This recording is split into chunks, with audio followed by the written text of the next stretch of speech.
Students, welcome to the new class. This is Dr. Sanjana Sharma from the Department of English. As you know, we are doing the essays prescribed in our syllabus, and today we will begin a new essay by E.M. Forster. Forster is a very famous British novelist. He studied at Cambridge and later he became a fellow at King's College. A Passage to India is one of his very famous novels. Forster was not only an essayist, but he was also a broadcaster, a novelist, an essayist, and a literary critic as well. Let us open our book on page number 184 and let us come to know about Forster's achievement and his life.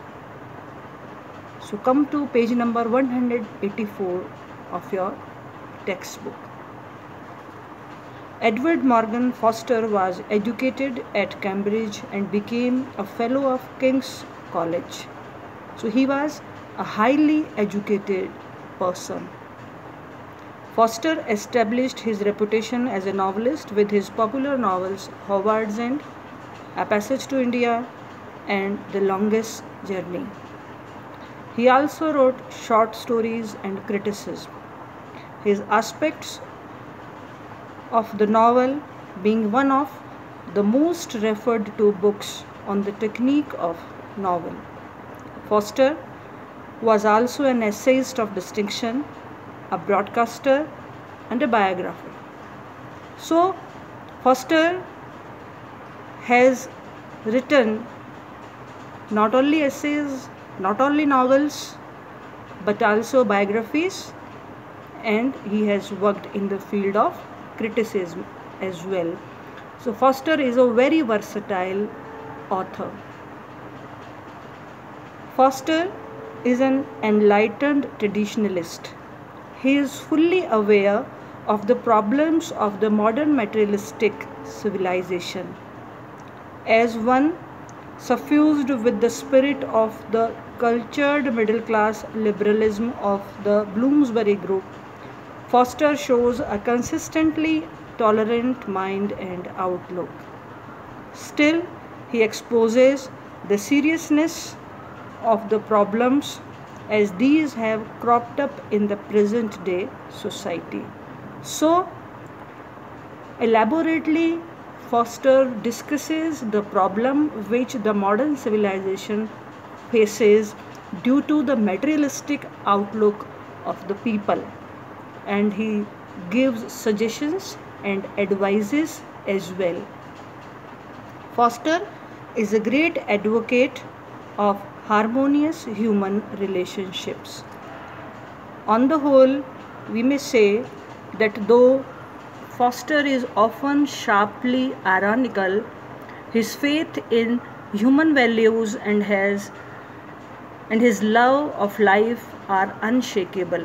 So, though he ponders upon the modern situation arising out of the World War, but he also has a firm faith, a firm belief in humanity and in human relationships. Two essays by Forster chosen in this book offer an interesting study of Forster's prose style.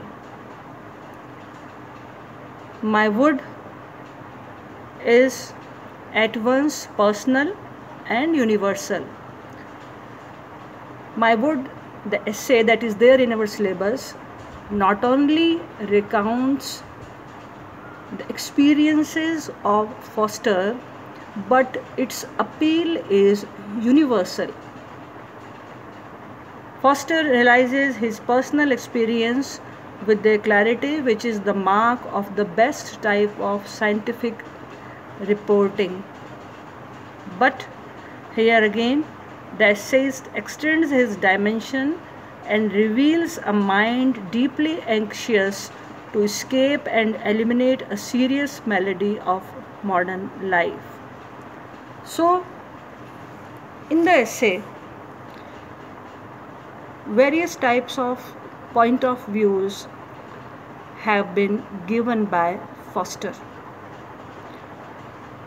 In the beginning of the essay, he discusses the feeling that we human beings usually have.